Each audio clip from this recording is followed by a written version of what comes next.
Hi Knights, welcome to our Freedom Video Assembly. I'm Calvin McGrath, your Student Body President. And I'm Adam DeMille, your Student Body Vice President. Today we're going to learn about freedom. What it is, How we earned it, how we protect it, and how we celebrate it. To start off, we're going to ask you what freedom is. here's what you all had to say. What does freedom mean to you? The right to have a great life. Freedom means to me that I have rights that I can exercise in my own country. It means independence. To me, freedom means being able to live with the responsibility of knowing that you're going to have to take responsibility for your own actions and that nobody else can take responsibility for your actions. Freedom to me means independence, and it's kind of celebrating our rights as Americans. Freedom is just having your own rights and just being able to choose what you want to do. What freedoms do we have in this country? The freedom of speech. I exercise my freedom of assembly by hanging out with my friends and going to football games and being on a sports team, so I'm grateful for that. We have the freedom to vote. I have the ability to choose what I want. I have the ability to choose my friends. The freedom to say and believe what we want.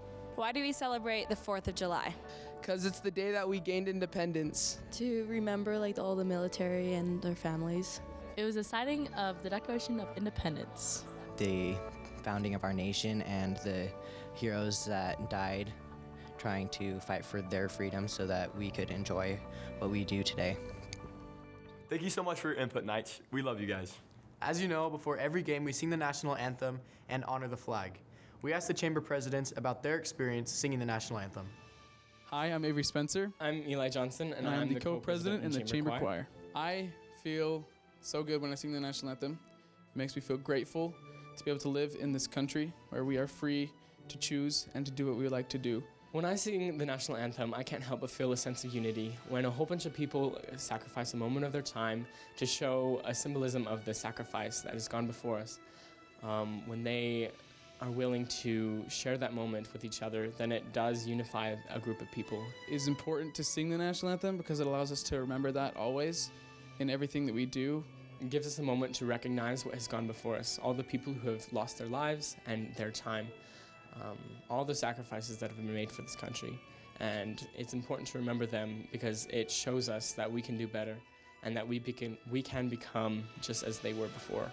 This country, we've had a lot of ups and downs throughout the years, and it's great to be able to commemorate all those who have lost their lives in making our country what it is today. And it just makes you really grateful that you're able to have this country and be able to sing it. Thank you, chamber choir. You guys are amazing. Now we're going to learn how our country was born through a historical performance by Miss Hacken from the Alpine School Board. My son joined the Continental Army, but I don't really blame him, because when Joab Houghton came to the village square and he said, "Gentlemen, the Redcoats are murdering our brethren in New England. Follow me to Boston." Well, of course, everyone joined the army. I do support the war, mind you. My Samuel was sent with Washington to the Battle of Long Island. Perhaps you can recall that they were badly outnumbered. And as night fell, the British fully expected Washington to surrender in the morning. But he did not, because a terrific, dense fog rolled in during the night. And Washington was able to ferry his troops across the bay and get them to safety, except for a few who were left on the hills guarding the campfires to deceive the British, so that when the sun came up, the British saw that the troops were gone, but they also saw my Samuel tending his campfire, and he was taken prisoner of war, from which he could see New York City burning as the British came in to inhabit the city. I think our family has done our part, and I do wish this war was over. I wish that we could live in a country with a good and a fair government. I wish Samuel would come home. I wish his children and his grandchildren could be raised in a country where there's free and just and a good government.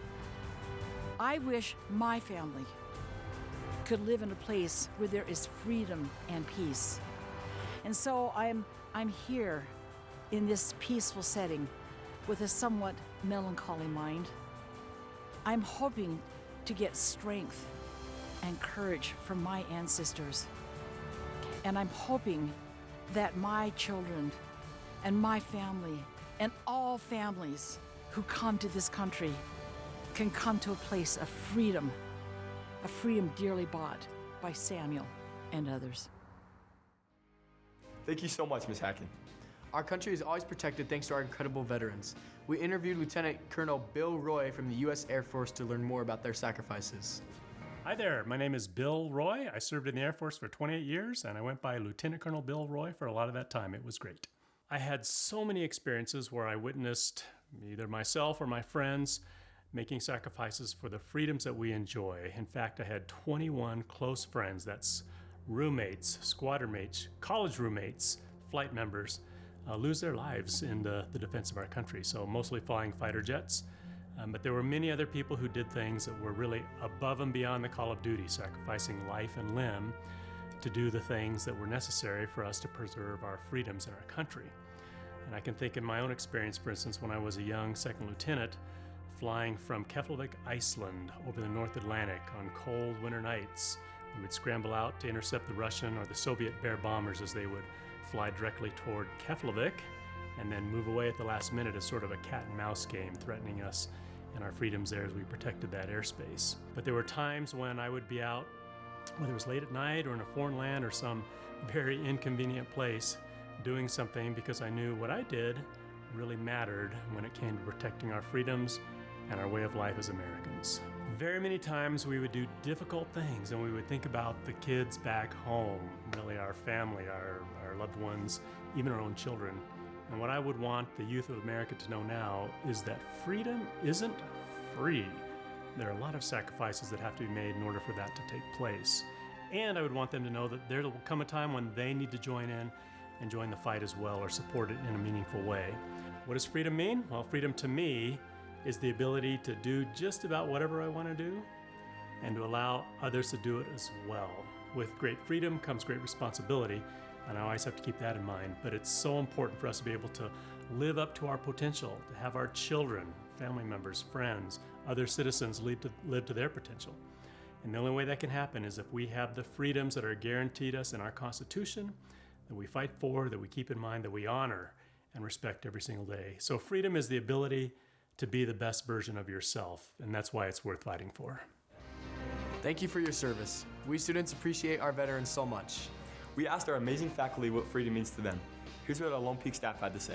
Why is it important to honor our veterans? I definitely think it's important to honor our veterans, mainly because of the freedoms that we get to enjoy every day.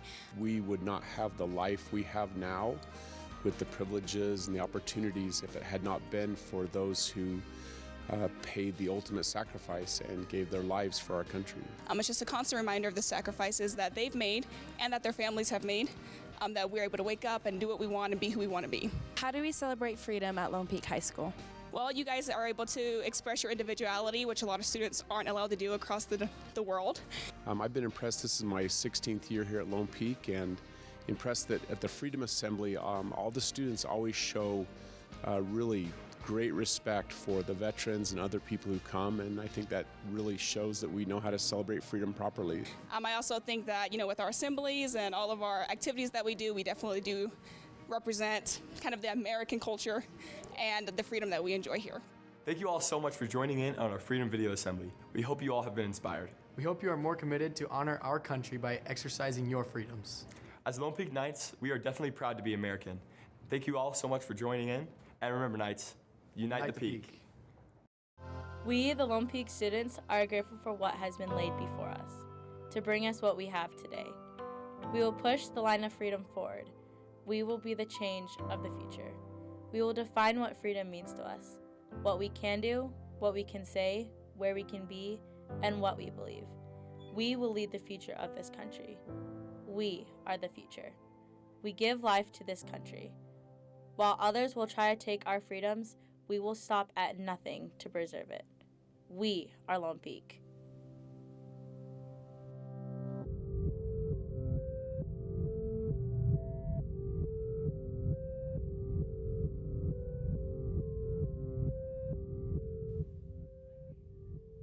We are Americans.